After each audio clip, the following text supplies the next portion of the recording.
ಈ ವಿಶ್ವವು ದೇವರದಾಗಿರುವುದರಿಂದ ಆತನೇ ಅದನ್ನು ನಡೆಸ್ತಿದ್ದಾನೆ. ನಿನಗೆ ಅದು ಇಷ್ಟವಾಗಲಿಲ್ಲ, ಆದರೆ ಅದು ಹಾಗೆಯೇ ನಡೆಯುತ್ತದೆ.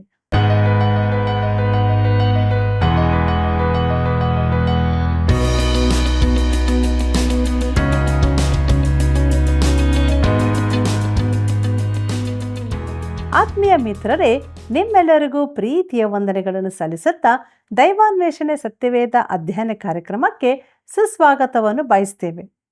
ಪ್ರಿಯರೇ, ಸೃಷ್ಟಿಕರ್ತನಿಗೆ ಸಾರ್ವಭೌಮ ಅಧಿಕಾರವಿರುತ್ತದೆ. ಆತನ ಮಾತಿಗೆ ಅಥವಾ ವಾಕ್ಯಕ್ಕೆ ಶಕ್ತಿ ಇದೆ. ಅದು ಥೆಸಲೋನಿಕದವರನ್ನು ಬದಲಾಯಿಸಿತು. ಅದು ಹೇಗೆ ಎಂಬುದನ್ನು ಈ ದಿನ ನೋಡೋಣ. ಬನ್ರಿ, ನಮ್ಮ ಅಧ್ಯಯನವನ್ನು ಈಗ ಪ್ರಾರಂಭಿಸೋಣ. ಆತ್ಮೀಯ ವೀಕ್ಷಕ ಬಾಂಧವರೇ, ದೈವಾನ್ವೇಷಣೆ ಸತ್ಯವೇದ ಅಧ್ಯಯನ ಕಾರ್ಯಕ್ರಮಕ್ಕೆ ಪ್ರೀತಿಯ ಸುಸ್ವಾಗತವನ್ನು ಬಯಸುತ್ತೇವೆ. ನಮ್ಮ ಅಧ್ಯಯನದಲ್ಲಿ ಮುಂದುವರಿಯುವ ಹಾಗೆ ಅಪೊಸ್ತಲ ಪೌಲನು ಥೆಸಲೋನಿಕದವರಿಗೆ ಬರೆದ ಮೊದಲನೆಯ ಪತ್ರಿಕೆಯ ಅಧ್ಯಯನದಲ್ಲಿ ಈಗ ಪೌಲನು ಇನ್ನೊಂದು ಶ್ರೇಷ್ಠ ಸತ್ಯದ ಕುರಿತು ಮಾತನಾಡುವುದನ್ನು ನೋಡೋಣ. ಥೆಸಲೋನಿಕದವರಿಗೆ ಬರೆದ ಮೊದಲನೇ ಪತ್ರಿಕೆ 1ನೇ ಅಧ್ಯಾಯ 4ನೇ ವಚನ ಹೀಗೆ ಹೇಳುತ್ತದೆ: ದೇವರು ಪ್ರೀತಿಸಿದ ಸಹೋದರರೇ, ಆತನು ನಿಮ್ಮನ್ನು ಆದುಕೊಂಡನೆಂಬುದನ್ನು ಎಂಬುದಾಗಿ. ಪ್ರಿಯರೇ, ಇಲ್ಲಿ ನಾವು ಮತ್ತೊಮ್ಮೆ ಆಯ್ಕೆ ಎಂಬ ವಿಚಾರವನ್ನು ನೋಡಲಿದ್ದೇವೆ. ಎಫೆಸದವರ ಪತ್ರಿಕೆಯ ಅಧ್ಯಯನ ಮಾಡುವಾಗ ನಾವು ಇದನ್ನು ಒಮ್ಮೆ ಕಲಿತಿದ್ದೇವೆ. ಹೇಗೆಂದರೆ, ನಾವು ಪ್ರೀತಿಯಲ್ಲಿ ನಡೆದು ಆತನ ಸನ್ನಿಧಿಯಲ್ಲಿ ಪರಿಶುದ್ಧರೂ ದೋಷವಿಲ್ಲದವರೂ ಆಗಿರಬೇಕೆಂದು ನಮ್ಮನ್ನು ಜಗತ್ತುತ್ಪತ್ತಿಗೆ ಮುಂಚೆ ಕ್ರಿಸ್ತನಲ್ಲಿ ಆರಿಸಿಕೊಂಡನು ಎಂಬುದಾಗಿ ಎಫೆಸದವರಿಗೆ ಬರೆದ ಪತ್ರಿಕೆ 1ನೇ ಅಧ್ಯಾಯ 4ನೇ ವಚನದಲ್ಲಿ ನೋಡುತ್ತೇವೆ. ಪ್ರಿಯರೇ, ಆ ಬಳಿಕ ನಮಗೆ ಬಂದ ಕೆಲವು ಪತ್ರಗಳಲ್ಲಿ ನಾವು ಆಯ್ಕೆಯ ವಿಚಾರ ಒತ್ತಿ ಹೇಳಲಿಲ್ಲವೆಂದು, ಆ ಕುರಿತು ಮೃದು ಹೃದಯದಿಂದ ವರ್ತಿಸಿದ್ದೇನೆಂದು ಟೀಕೆಗಳು ಬಂದವು. ಇನ್ನೂ ಕೆಲವರು ನಾನು ಅತಿಯಾಗಿ ಈ ಕುರಿತು ಮಾತನಾಡಿದ್ದೇನೆಂದು ಹೇಳಿದ್ದರು. ಈ ರೀತಿ ಎರಡೂ ರೀತಿಯ ಪ್ರತಿಕ್ರಿಯೆಗಳು ಬಂದದರಿಂದ ಅದು ಸರಿ ಇರಬಹುದೆಂದು ನಾವು ತೀರ್ಮಾನಿಸಿದೆವು. ಅದು ಎರಡೂ ರೀತಿಯಾಗಿರಲು ಸಾಧ್ಯವಿಲ್ಲ. ಆದ್ದರಿಂದ ಪ್ರಿಯರೇ, ಅವೆರಡರ ನಡುವೆ ಇರಬೇಕೆಂದು ಭಾವಿಸಿದೆ. ಅದು ನಿಖರವಾಗಿರಬಹುದು. ಪ್ರಿಯರೇ, ಪೌಲನು ಥೆಸಲೋನಿಕದ ವಿಶ್ವಾಸಿಗಳಿಗೆ ಆಯ್ಕೆಯ ವಿಚಾರದಲ್ಲಿ ಬರೆಯುವುದು ತಪ್ಪು ಎಂದು ಭಾವಿಸಲಿಲ್ಲ ಮತ್ತು ಅವನು ದೇವರ ದೃಷ್ಟಿಯಲ್ಲಿ ಅದನ್ನು ವಿವರಿಸುತ್ತಾನೆ. ನಾವು ದೇವರ ದೃಷ್ಟಿಯಲ್ಲಿ ಅದನ್ನು ನೋಡುತ್ತಿಲ್ಲ, ನೋಡಿರಲು ಇಲ್ಲ. ಆದರೆ ಕೆಲವು ಸ್ವಪ್ರಾಮಾಣಿತ ಸೂತ್ರಗಳಿದ್ದು ನಾವು ಅವುಗಳನ್ನು ತಿಳಿದುಕೊಳ್ಳಲೇಬೇಕಾಗಿದೆ. ಪ್ರಿಯರೇ, ನಾನು ರೇಖಾಗಣಿತ ಕಲಿಯುವಾಗ ಅದರಲ್ಲಿ ಕೆಲವು ಸತ್ಯಗಳು ಹೇಳಲ್ಪಟ್ಟಿದ್ದು ಅದನ್ನು ಪ್ರಾಮಾಣೀಕರಿಸಲಿಲ್ಲ. ಉದಾಹರಣೆ, 2 ಬಿಂದುಗಳ ನಡುವಣ ಅತಿ ಕಡಿಮೆ ದೂರ ನೇರ ಮಾರ್ಗವಾಗಿದೆ ಎಂಬುದು. ಪ್ರಿಯರೇ, ನಾನು ಅದನ್ನು ಹೇಳುವ ಸಂದರ್ಭ ಬಂದಿರಲಿಲ್ಲ ಮತ್ತು ಅದನ್ನು ಸರಿಯೆಂದು ಯಾರೂ ನನಗೆ ಪ್ರಾಮಾಣೀಕರಿಸಲಿಲ್ಲ. ಆದರೆ ಅದು ಸರಿ ಎಂಬ ಪ್ರಮೇಯ ಒಂದು ರೇಖಾಗಣಿತದಲ್ಲಿದೆ. ಹೇಗಿದ್ದರೂ ಇಂಥ ಅನೇಕ ಸಂಗತಿಗಳನ್ನು ಆಧಾರವಿಲ್ಲದಿದ್ದರೂ ಸತ್ಯವೆಂದು ಒಪ್ಪಿಕೊಳ್ಳುತ್ತೇವೆ. ಹಾಗೆಯೇ ಪೌಲನು ಈ ಆಯ್ಕೆಯ ಸಂಗತಿ ಸರಿ ಎಂದು ವಾದಿಸದೆ ಅದನ್ನು ಕೇವಲ ಹೇಳುತ್ತಾನಷ್ಟೇ. ಪ್ರಿಯರೇ, ಆತನು ನಿಮ್ಮನ್ನು ಆದುಕೊಂಡನೆಂಬುದನ್ನು ಬಲ್ಲೆವು ಎಂಬುದಾಗಿ ನೋಡುವಾಗ ಇದು ದೇವರ ಕಡೆಯಿಂದ ಇರುವ ಚಿತ್ರಣ. ಪ್ರಿಯರೇ, ಸೃಷ್ಟಿಕರ್ತನಿಗೆ ತನ್ನ ಸಾರ್ವಭೌಮ ಅಧಿಕಾರವಿರುತ್ತದೆ. ಮಿಶಿಗನ್ ವಿಶ್ವವಿದ್ಯಾಲಯದ ಡಾಕ್ಟರ್ ಆಲ್ಬರ್ಟ್ ಹೀಮಾ ಹೀಗೆ ಹೇಳಿದ್ದಾರೆ: ಕಳೆದ 50 ವರ್ಷಗಳಿಂದ ನಮ್ಮ ದೇಶವನ್ನು ಆಳುವವರಿಗೆ ನಮ್ಮ ದೇಶದ ಮೂಲ ಹಾಗೂ ಪ್ರಾರಂಭದ ಕುರಿತಾಗಿ ಏನೂ ಹೆಚ್ಚಾಗಿ ತಿಳಿದಿರುವುದಿಲ್ಲ. ನಮ್ಮ ಪೂರ್ವಜರಿಗೆ ನಮ್ಮ ದೇಶದ ಮೇಲೆ ಅತಿಯಾದ ಪ್ರಭಾವವಿರುತ್ತದೆಂಬುದು ಅವರಿಗೆ ತಿಳಿದಿರುವುದಿಲ್ಲ. ಪೂರ್ವಜರು ನಂಬಿದ್ದ ಅವರ ಜೀವಿತದ ರೀತಿಗೆ ಆಧಾರವಾಗಿರುವ ಒಂದು ವಿಶೇಷ ಸತ್ಯವೆಂದರೆ ದೇವರ ಸಾರ್ವಭೌಮತ್ವ. ಪ್ರಿಯರೇ, ಚುನಾವಣೆ ಹಾಗೂ ಜೀವಿತದ ಎಲ್ಲ ರೀತಿಗಳ ಹಿಂದೆಯೂ ಈ ದೇವರ ಸಾರ್ವಭೌಮತೆ ಇರುತ್ತದೆ. ಸೃಷ್ಟಿಕರ್ತನಿಗೆ ತನ್ನ ಸಾರ್ವಭೌಮ ಅಧಿಕಾರವಿದೆ. ಕರ್ತನಲ್ಲಿ ಪ್ರಿಯರೇ, ದೇವರು ಈ ವಿಶ್ವವನ್ನು ಸೃಷ್ಟಿಸಿದನೆಂದು ನಾವು ಒಪ್ಪಿಕೊಳ್ಳಬೇಕು. ಆತನು ಅದನ್ನು ಹೇಗೆ ಮಾಡಿದನೆಂಬುದರ ಈ ಕುರಿತು ನಾನು ಚಿಂತಿಸುವುದಿಲ್ಲ. ಇಲ್ಲವೇ ಆದಿಕಾಂಡದಲ್ಲಿನ ಸೃಷ್ಟಿಯ ಕಥೆಯ ಕುರಿತು ತಲೆ ಕೆಡಿಸಿಕೊಳ್ಳುವುದಿಲ್ಲ. ಆದರೆ ಆದಿಯಲ್ಲಿ ದೇವರು ಆಕಾಶವನ್ನು ಭೂಮಿಯನ್ನು ಉಂಟು ಮಾಡಿದನು ಎಂಬುದನ್ನು ಮಾತ್ರ ಒತ್ತಿ ಹೇಳುತ್ತೇನೆ. ಕರ್ತನಲ್ಲಿ ಪ್ರಿಯರೇ, ಕೆಲವರು ದೇವರು ಸೃಷ್ಟಿಕರ್ತನೆಂದು ಒಪ್ಪಿಕೊಳ್ಳಲು ಸಿದ್ಧರಿದ್ದಾರೆ. ಆದರೆ ಈ ವಿಶ್ವವನ್ನು ನಡೆಸುವ ಅಧಿಕಾರವನ್ನು ಆತನಿಗೆ ಒಪ್ಪಿಸಲು ಅವರು ತಯಾರಿರುವುದಿಲ್ಲ. ಅದಕ್ಕೊಂದು ಉದ್ದೇಶವನ್ನು ಕೊಡುವ ಹಕ್ಕನ್ನು ಆತನಿಗೆ ಕೊಡಲಾರರು. ನಾವು ದೇವರಿಂದ ಸೃಷ್ಟಿಸಲ್ಪಟ್ಟ ವಿಶ್ವದಲ್ಲಿದ್ದೇವೆ. ಅದು ಆತನ ಮಹಿಮೆಗಾಗಿ ಇರುತ್ತದೆ. ಪ್ರಿಯರೇ, ಪರ್ವತ ಪ್ರಸಂಗದಲ್ಲಿ ಕೂಡ ಕರ್ತನಾದ ಯೇಸು ಕ್ರಿಸ್ತನು ಹೇಳಿದ್ದಾನೆ, ನಿಮ್ಮ ಬೆಳಕು ಜನರ ಮುಂದೆ ಪ್ರಕಾಶಿಸಲಿ.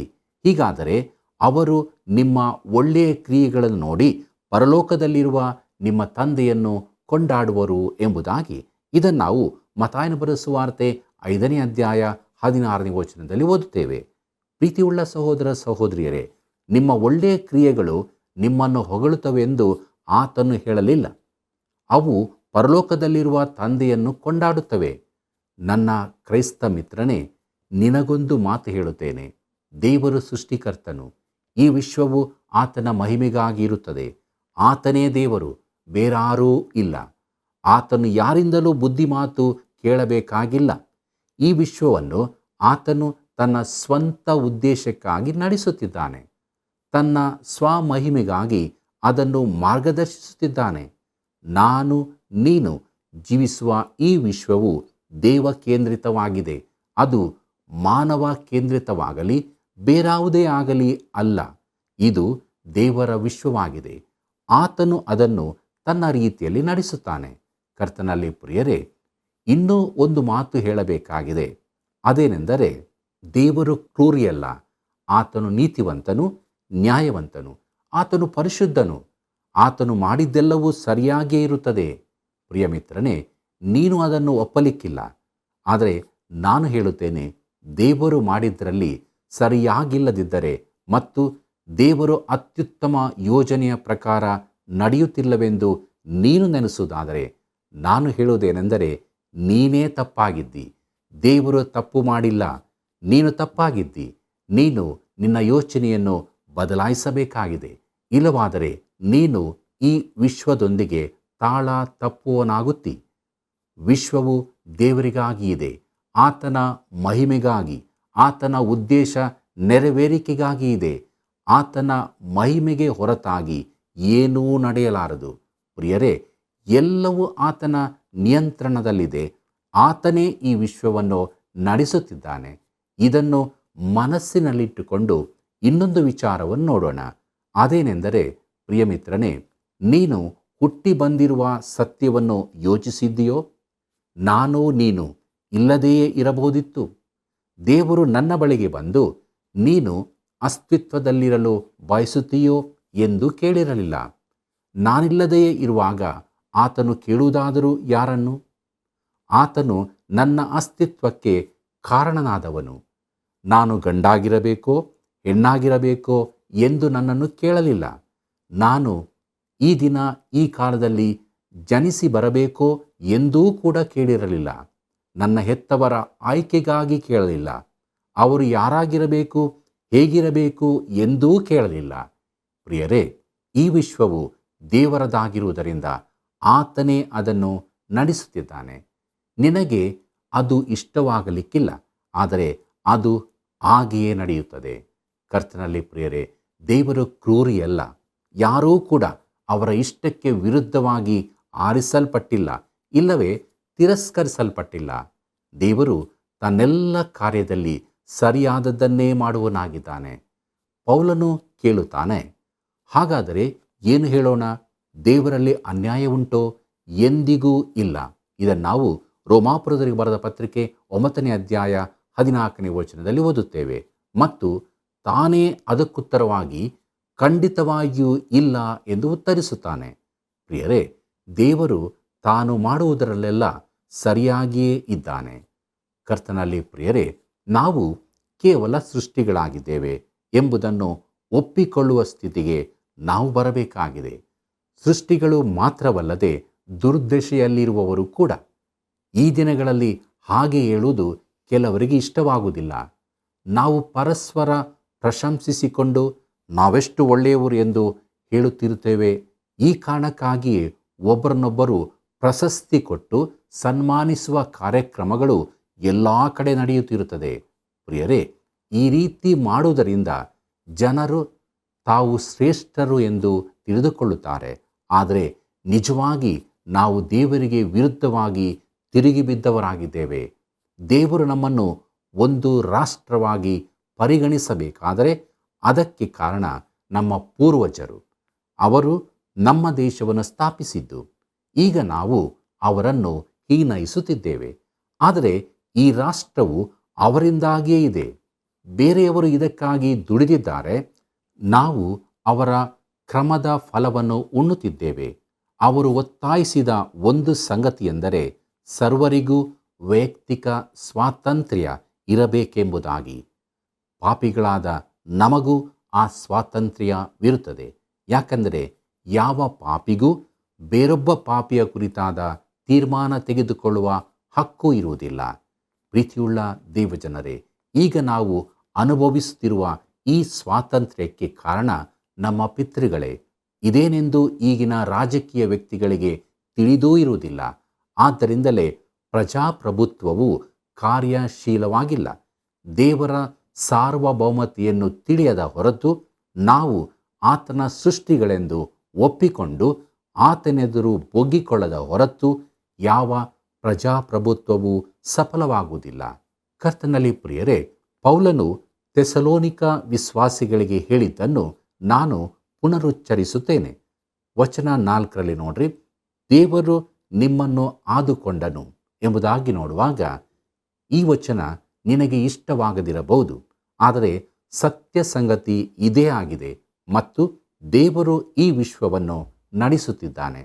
ಆತನಿಗೆ ವಿರೋಧವಾಗಿ ಪ್ರದರ್ಶನ ನಡೆಸುವ ಬದಲು ನೀನು ಆತನೆದುರು ಸಾಷ್ಟಾಂಗವೆರಗಿ ಆತನು ನಿನ್ನನ್ನು ಉಂಟು ಮಾಡಿದ್ದಕ್ಕಾಗಿಯೂ ಆತನಿಗಾಗಿ ತೀರ್ಮಾನ ಮಾಡುವ ಆಯ್ಕೆಯ ಸ್ವಾತಂತ್ರ್ಯ ಕೊಟ್ಟಿರುವುದಕ್ಕಾಗಿಯೂ ಆತನನ್ನು ಸ್ತುತಿಸುವುದು ಒಳ್ಳೆಯದು. ಆತನ ಕರೆ ಈಗಲೂ ಇದೆ. ಅದೇನೆಂದರೆ, ಯಾವನಿಗಾದರೂ ನೀರಡಿಕೆಯಾಗಿದ್ದರೆ ಅವನು ನನ್ನ ಬಳಿಗೆ ಬಂದು ಕುಡಿಯಲಿ ಎಂಬುದಾಗಿ. ಇದನ್ನು ನಾವು ಯೋಹಾನ ಬರೆದ ಸುವಾರ್ತೆ 7ನೇ ಅಧ್ಯಾಯ 37ನೇ ವಚನದಲ್ಲಿ ಓದುತ್ತೇವೆ. ಪ್ರಿಯ ಮಿತ್ರನೇ, ನಿನಗೆ ನೀರಡಿಕೆಯಾಗಿದೆಯೋ? ಹಾಗಿದ್ದರೆ ಕ್ರಿಸ್ತನ ಬಳಿಗೆ ಬಾ. ಆತನು ನಿನ್ನನ್ನು ಸ್ವೀಕರಿಸಲು ಸಿದ್ಧನಾಗಿ ನಿಂತಿದ್ದಾನೆ. ಬಾಯಾರಿಕೆಯಾಗಿಲ್ಲವೆಂದು ಹೇಳುತ್ತೀಯಾ? ಹಾಗಿದ್ದರೆ ಬಿಟ್ಟುಬಿಡು. ದೇವರು ಈ ನಾಶನ ಪಾತ್ರ ಲೋಕಕ್ಕೆ ಉಚಿತವಾದ ಪೂರ್ಣ ರಕ್ಷಣೆಯನ್ನು ಕೊಟ್ಟಿದ್ದಾನೆ. ಆತನು ಹೇಳುತ್ತಿದ್ದಾನೆ, ತೆಗೆದುಕೋ, ಇಲ್ಲವೇ ಬಿಟ್ಟುಬಿಡು. ಇಲ್ಲಿ ನಮಗೆ ಆಯ್ಕೆಯ ಸ್ವಾತಂತ್ರ್ಯವಿದೆ. ನಾವು ಆತನನ್ನು ಆರಿಸಬಹುದು, ಇಲ್ಲವೇ ತಿರಸ್ಕರಿಸಬಹುದು. ಇದಕ್ಕೆ ಬಿಟ್ಟು ನಡುವಿನ ಮಾರ್ಗವಿರುವುದಿಲ್ಲ. ಪ್ರತಿಯೊಬ್ಬನಿಗೂ ಈ ಎರಡರಲ್ಲಿ ಒಂದನ್ನು ಆರಿಸುವ ಸ್ವಾತಂತ್ರ್ಯವಿರುತ್ತದೆ.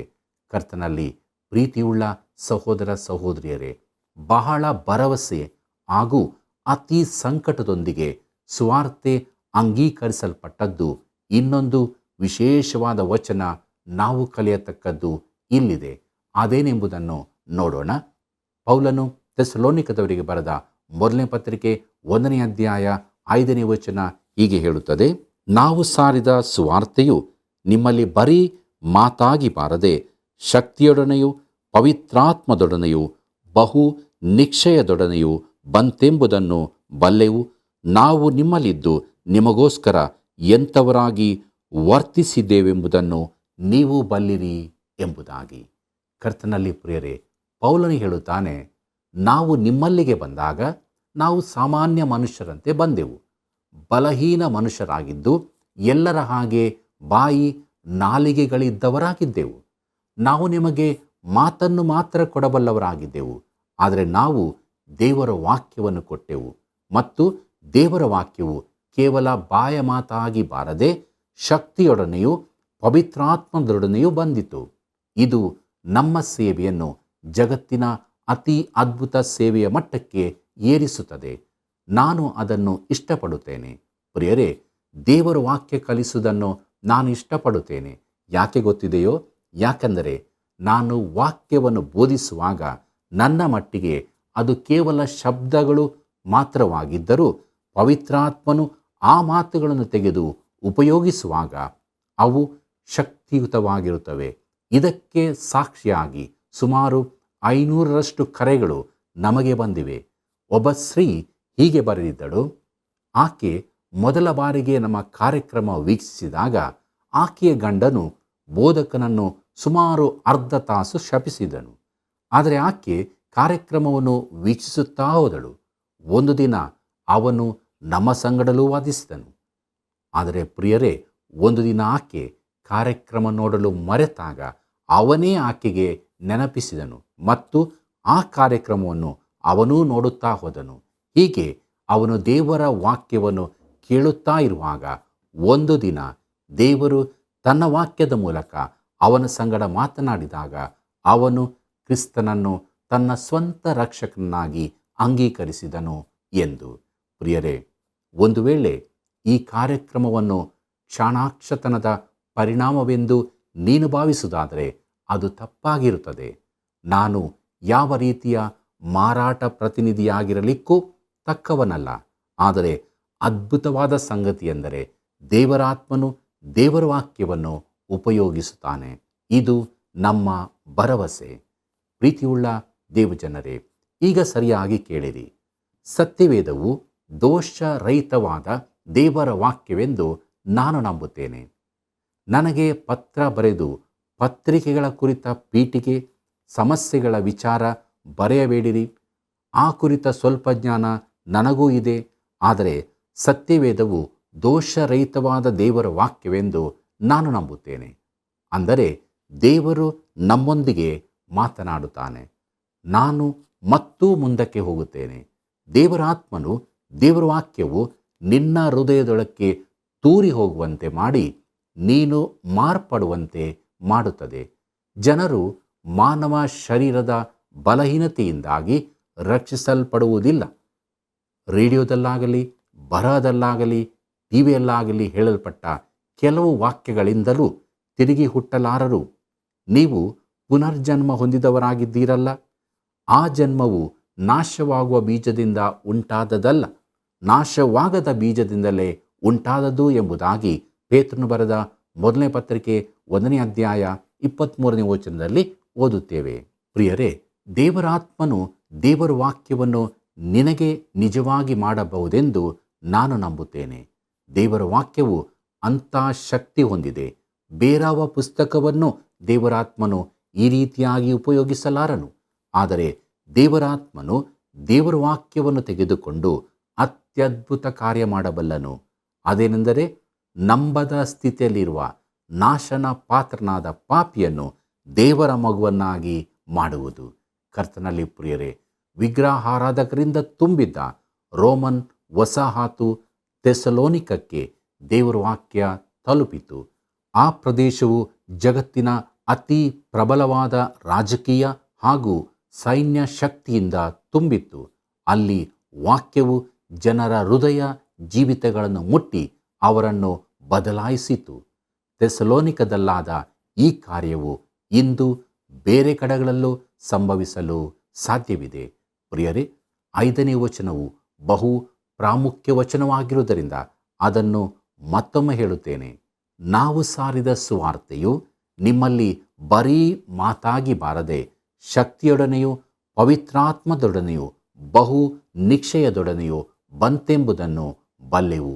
ನಾವು ನಿಮ್ಮಲ್ಲಿದ್ದು ನಿಮಗೋಸ್ಕರ ಎಂಥವರಾಗಿ ವರ್ತಿಸಿದ್ದೇವೆಂಬುದನ್ನು ನೀವು ಬಲ್ಲಿರಿ ಎಂಬುದಾಗಿ. ಪ್ರೀತಿಯುಳ್ಳ ದೇವಜನರೇ, ಒಬ್ಬನಿಗೆ ಅಗತ್ಯವಿರುವ ಸಂಗತಿಯೆಂದರೆ ಅವನು ಮೊದಲು ದೇವರ ವಾಕ್ಯವನ್ನು ಕೇಳಬೇಕು. ಅದು ಮೂಲಾಧಾರವಾಗಿದೆ. ಜನರು ಸುವಾರ್ತೆಯನ್ನು ಕೇಳಬೇಕು. ಆದ ಕಾರಣ ಸಾರಿದ ಸುವಾರ್ತೆಯು ನಂಬಿಕೆ ಆಧಾರ. ಆ ವಾರ್ತೆಗೆ ಕ್ರಿಸ್ತನ ವಾಕ್ಯವೇ ಆಧಾರ ಎಂಬುದಾಗಿ ರೋಮಾಪುರದವರಿಗೆ ಬರೆದ ಪತ್ರಿಕೆ 10ನೇ ಅಧ್ಯಾಯ 17ನೇ ವಚನದಲ್ಲಿ ಓದುತ್ತೇವೆ. ಇದು ವ್ಯವಸ್ಥೆಯ ಸ್ವಾಭಾವಿಕ ಭಾಗ. ಆದರೆ ಅಲ್ಲಿಗೆ ಅಂತ್ಯವಾಗುವುದಿಲ್ಲ. ಯಾಕಂದರೆ ದೇವರ ವಾಕ್ಯವು ದೈವಿಕವಾದ ಪುಸ್ತಕವಾಗಿದೆ. ಪವಿತ್ರಾತ್ಮನಿಲ್ಲದೆ ಸುವಾರ್ತೆಯು ಕೇವಲ ಶಬ್ದ ಮಾತ್ರವಾಗಿರುತ್ತದೆ. ಪವಿತ್ರಾತ್ಮನೊಂದಿಗೆ ಅದು ನಂಬುವವರಿಗೆ ರಕ್ಷಣೆಯನ್ನುಂಟು ಮಾಡುವ ದೇವರ ಶಕ್ತಿಯಾಗಿದೆ. ಪ್ರೀತಿಯುಳ್ಳ ಸಹೋದರ ಸಹೋದರಿಯರೇ, ಪವಿತ್ರಾತ್ಮನು ಇದನ್ನೇ ಮಾಡುತ್ತಾನೆಂದು ಯೇಸು ಹೇಳಿದ್ದನು. ಆದರೂ ನಾನು ನಿಮಗೆ ಸತ್ಯವನ್ನೇ ಹೇಳುತ್ತೇನೆ, ಕೇಳಿರಿ. ನಾನು ಹೋಗುವುದು ನಿಮಗೆ ಹಿತಕರವಾಗಿದೆ. ಹೇಗೆಂದರೆ, ನಾನು ಹೋಗದಿದ್ದರೆ ಆ ಸಹಾಯಕನು ನಿಮ್ಮ ಬಳಿಗೆ ಬರುವುದಿಲ್ಲ. ನಾನು ಹೋದರೆ ಆತನನ್ನು ನಿಮ್ಮ ಬಳಿಗೆ ಕಳಿಸಿಕೊಡುತ್ತೇನೆ. ಆತನು ಬಂದು ಪಾಪ, ನೀತಿ, ನ್ಯಾಯ ತೀರುವಿಕೆ ಈ ವಿಷಯಗಳಲ್ಲಿ ಲೋಕಕ್ಕೆ ಅರುಹನ್ನು ಹುಟ್ಟಿಸುವನು. ಅವರು ನನ್ನನ್ನು ನಂಬದೇ ಇರುವುದರಿಂದ ಪಾಪದ ವಿಷಯದಲ್ಲಿಯೂ, ನಾನು ತಂದೆಯ ಬಳಿಗೆ ಹೋಗಿ ಇನ್ನು ಮೇಲೆ ನಿಮಗೆ ಕಾಣಿಸದೇ ಇರುವುದರಿಂದ ನೀತಿಯ ವಿಷಯದಲ್ಲಿಯೂ, ಇಹಲೋಕಾಧಿಪತಿಗೆ ನ್ಯಾಯ ತೀರುವಿಕೆಯಾದದರಿಂದ ನ್ಯಾಯ ತೀರುವಿಕೆಯ ವಿಷಯದಲ್ಲಿಯೂ ಲೋಕಕ್ಕೆ ಅರುಹನ್ನು ಹುಟ್ಟಿಸುವನು ಎಂಬುದಾಗಿ ಯೋಹಾನ ಬರೆದ ಸುವಾರ್ತೆ 16ನೇ ಅಧ್ಯಾಯ 7ನೇ ವಚನದಿಂದ 11ನೇ ವಚನದವರೆಗೆ ಓದುತ್ತೇವೆ. ಆದುದರಿಂದ ಪ್ರಿಯರೇ, ಕ್ರಿಸ್ತನ ಸುವಾರ್ತೆಗೆ ವಿಧೇಯರಾಗಿ ಪಾಪದಿಂದ ಬಿಡುಗಡೆ ಹೊಂದಿ ನಿತ್ಯ ಜೀವದ ನಿರೀಕ್ಷೆಯಲ್ಲಿ ಪರಲೋಕ ಭಾವದವರಾಗಿ ಜೀವಿಸೋಣ. ನಮ್ಮೆಲ್ಲರ ಜೀವಿತದಲ್ಲಿ ದೇವರಿಗೆ ಮಹಿಮೆಯಾಗಲಿ. ದೇವರ ವಾಕ್ಯವನ್ನು ನಾವು ಕೇಳಿದ್ದೇವೆ. ದೇವರು ನಮ್ಮ ಸಂಗಡ ಮಾತನಾಡಿದ್ದಾನೆ. ನಾವಿರುವಂಥ ಸ್ಥಳದಲ್ಲಿ ನಮ್ಮನ್ನು ದೇವರ ಹಸ್ತಕ್ಕೆ ಒಪ್ಪಿಸಿಕೊಟ್ಟವರಾಗಿ ಪ್ರಾರ್ಥನೆ ಮಾಡೋಣ. ನಮ್ಮನ್ನು ಬಹಳವಾಗಿ ಪ್ರೀತಿ ಮಾಡಿದಂಥ ನಮ್ಮ ರಕ್ಷಕನಾದ ಯೇಸು ಸ್ವಾಮಿಯಲ್ಲಿ ತಂದೆಯಾದ ದೇವರೇ, ನಿನ್ನ ವಾಕ್ಯದ ಮೂಲಕ ನೀನು ತಿಳಿಸಿದಂಥ ಸತ್ಯಗಳಿಗಾಗಿ ನಿನಗೆ ಸ್ತೋತ್ರ. ನಮ್ಮ ಮುಂದೆ ಇರುವಂಥ ಆಯ್ಕೆಗಳು, ನಾವು ನಿನ್ನನ್ನೇ ಆರಿಸಿಕೊಂಡವರಾಗಿ ನಮ್ಮ ಪಾಪದಿಂದ ಬಿಡುಗಡೆ ಹೊಂದಿ ನಿನ್ನ ಮಹಿಮೆಗೋಸ್ಕರ ಜೀವಿಸೋದಕ್ಕೆ ಸಹಾಯ ಮಾಡು. ನಮ್ಮೆಲ್ಲ ವೀಕ್ಷಕ ಬಾಂಧವರನ್ನು ಕರುಣ ಮಾಡು ಸ್ವಾಮಿ. ಅವರು ಯಾವ ಸ್ಥಿತಿಯಲ್ಲಿದ್ದಾರೋ ನೀನು ಬಲ್ಲಿ. ಅವರಿರುವಂಥ ಸ್ಥಿತಿಯಲ್ಲೇ ಅವರಿರದೆ ನಿನ್ನನ್ನು ಅಂಗೀಕರಿಸಿಕೊಂಡವರಾಗಿ, ನಿನ್ನಿಂದ ಬಿಡುಗಡೆಯನ್ನು, ಸಂತೋಷವನ್ನು, ಸಮಾಧಾನವನ್ನು ಹೊಂದಿದವರಾಗಿ ನಿರೀಕ್ಷೆಯ ಜೀವಿತದಲ್ಲಿ ಜೀವಿಸೋದಕ್ಕೆ ಸಹಾಯ ಮಾಡು. ಯಾರ್ಯಾರು ಯಥಾರ್ಥವಾಗಿ ಪ್ರಾರ್ಥಿಸ್ತಾ ಇದ್ದಾರೋ ಅವರ ಜೀವಿತಗಳಲ್ಲಿ ಕಾರ್ಯ ಮಾಡು ಸ್ವಾಮಿ. ಬಿಡುಗಡೆಯನ್ನು, ಆದರಣೆಯನ್ನು, ನಿರೀಕ್ಷೆಯನ್ನು ಕೊಟ್ಟು ನಡೆಸು. ಯೇಸುವಿನ ನಾಮದಲ್ಲಿ ಬೇಡಿದ್ದೇವೆ ತಂದೆಯೇ, ಆಮೆನ್.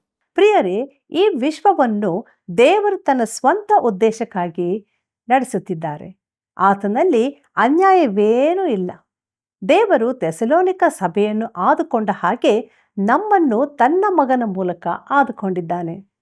ದೋಷರಹಿತವಾದ ಆತನ ವಾಕ್ಯಕ್ಕೆ ವಿಧೇಯರಾಗಿ ರಕ್ಷಣೆಯ ಜೀವಿತದಲ್ಲಿ ಮುನ್ನಡೆಯೋಣ.